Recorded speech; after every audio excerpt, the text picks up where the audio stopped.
Welcome back to First Take. The Thunder beat the Suns last night to go up 2-0 on the conference's 8th seed. Shai Gilgeous-Alexander had 37 points, 9 assists, while Chet Holmgren added 19 for OKC.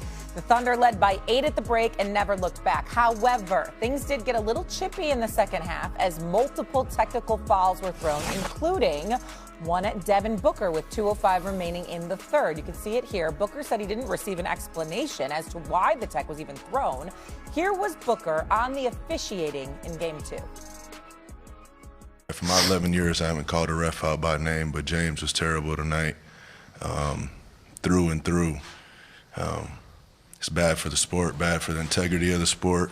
You know, people are going to start viewing this as a WWE, you know, if they're not held responsible. It just feels disrespectful. You know I haven't won a championship in this league, but I have been in it for 11 years now.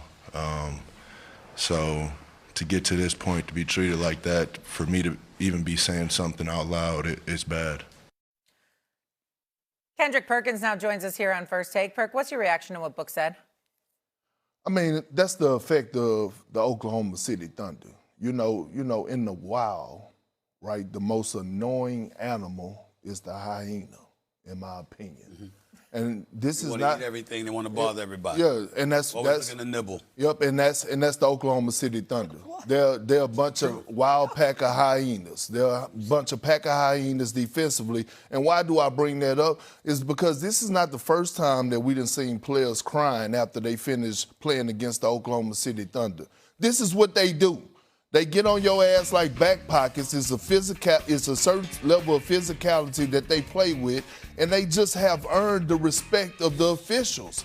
And I get it, that technical foul, should he have gotten it? No, but even in the history tells me even when I was playing the game of basketball, we would always do that to refs. Hey, he deserved a tech for that now. Don't let him get away with that. That's part of the game. The real question is to Devin Booker is, when the hell are you going to show up and be Devin Booker? Be that guy. Be a guy that's powerful and not popular. Because let's keep it a buck. Since the play-in tournament, he hasn't been that guy that's went out there and had any type of real powerful moment. Yes, he's been a guy that's been, a leader, a guy that's been getting others involved, but Devin Booker get paid the big bucks to get buckets and dance on the big stage. That's what I want to see out of Devin Booker. Well, listen, I agree with you there, but that don't make him wrong with what he was saying, because I watched it. I didn't think he deserved a tech. He's going to get fined because you called the ref out by name. A fine is coming. Right now, the NBA office opened about an hour and a half ago. They looking for some money. They're going to take some money from that brother. Make no mistake about it, because you can't do that. But in the same breath, like Big Perk said, they're like a pack of hyenas. I call them a pack of piranhas. They come for you. This is what the Oklahoma City Thunder do. And they frustrate you because defensively, they're a collectively stout unit. Everybody's in their right places. They don't miss assignments. There's no drop off in energy no matter what, whether somebody's switching on you, whether they stand on you, fighting through picks, whatever it is. They are always, always on you. There are very, very few occasions where you see any lapses in judgment or in execution on a part of the Oklahoma City Thunder defense. That's what their signature is all about.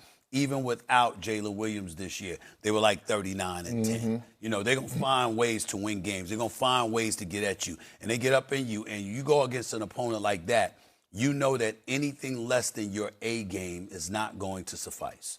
And so that may be fresh. He's got 45 points in 2 games, Devin Booker. They've held him in relative check. Obviously, he hasn't been what he's supposed to be against them, and I'm sure that has contributed to his frustration. But in the same breath, this ain't the first time he's played against OKC. This ain't the first time he has struggled against a team. For him to call out a ref like that, that's not something he normally does. Now, the NBA ain't going to take that into too much consideration because they still going to get that check from him. Make no mistake about it. But it is worth noting, that's not his M.O. That's not something he does. It's not, but we really need to stop as a whole, including the players that are playing on the floor, especially when it comes to OKC and SGA. When it comes to SGA getting a quote-unquote favorable whistle because of his ability to be able to draw fouls or get to the free throw line.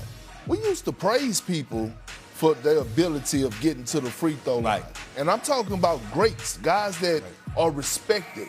Michael Jordan, Kobe Bryant, Tim Duncan, Kevin Garnett, Paul Pierce, LeBron James, the list goes on. So SGA is not the first player or superstar player, caliber player, the superstar type player to come about and start getting a favorable whistle or selling calls. It's been that way. Yeah, but for that's a long time. but that's not really it with SGA. What the real issue with SGA is that SGA is a bad brother that's busting everybody's ass. I mean, that's what he's doing on a regular basis. He's just night in, night out, no matter who he goes up against. And it's the relative ease with which he does it. If it's a step back three, fine. If it's a pull up mid range, fine. If it's get to the hole, if it's a Euro step, fine. If it's get to the free throw line, fine. Whatever way you need him to beat you, he beats you.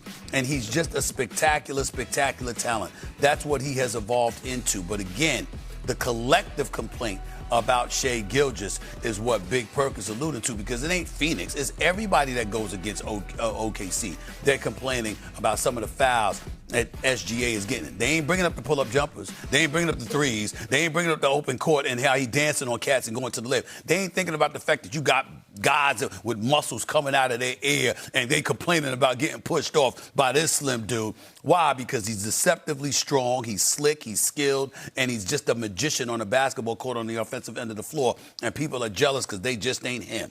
But that is not about Devin Booker last night. Devin Booker to call out an official, and I'm not calling out the official. I'm simply saying we have to take this into consideration. It's not what he does. He doesn't do that. Devin Booker doesn't do that. So for him to do that and to name an official by name, and he didn't say that one call. He said all night long, this guy, this guy, this guy. That's something for the NBA while you're taking a check from him to take seriously and look at the tape and see what Devin Booker is talking about, because that's not something he does. So to that point, and I agree with you, you just got to be on your A game if you're playing Oklahoma City. But to play devil's advocate here, multiple teams and coaches, we heard Mike Brown say something too when the Thunder played the Knicks. I mean, coaches too. Like, nobody has a point that maybe they're being officiated differently? Well, who is Mike Brown to be trying to call out somebody? Like Jalen Brunson is not a guy that sell calls and get to the free throw line. That's absolutely true. I mean, well, damn. But my thing is this, Shay.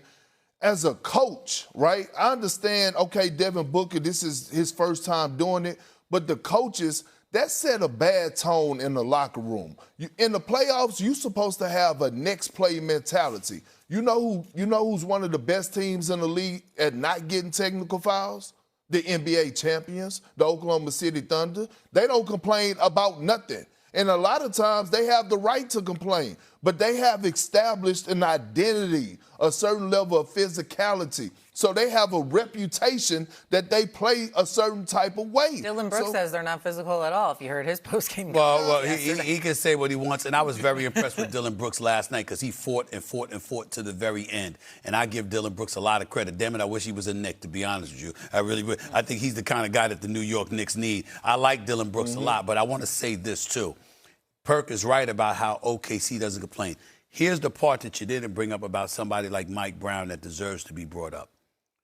The Phil Jacksons, the Pat Rileys, even the Chuck Daly's or Larry Brown, people like that of the world, they would complain about the officiating going into a game in an effort to try to manipulate how the game would be called. That's entire, and it would be playoff time, stuff like that.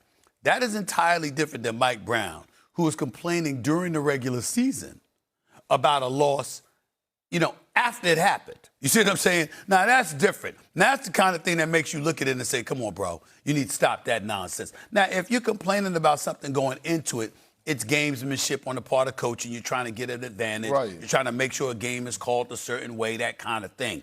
But when you complain after you get your ass kicked, in a regular season game, and it ain't even the playoffs, no, that's just an ass kicking that you did not absorb properly. That's what that's about. So this might not be the last time we hear from players or coaches or whatever about Oklahoma City, but it wasn't all great yesterday. Jalen Williams did have 19 points, but he left the game in the third quarter with a left hamstring injury, and he did not return. Also, how concerning is also that? with the Phoenix Suns season high 41 turnovers in these two games. Let's not forget that, too. So, again, Oklahoma City is all over them. I'm very concerned in regards to your question about Jalen Williams because he's had a plethora of injuries. I'm just looking here at the laundry list of injuries. These are the games. He's missed 19 games because of a wrist injury. He's missed 17 games because of a hamstring injury.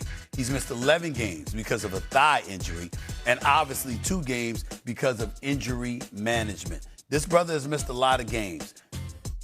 They still win without him.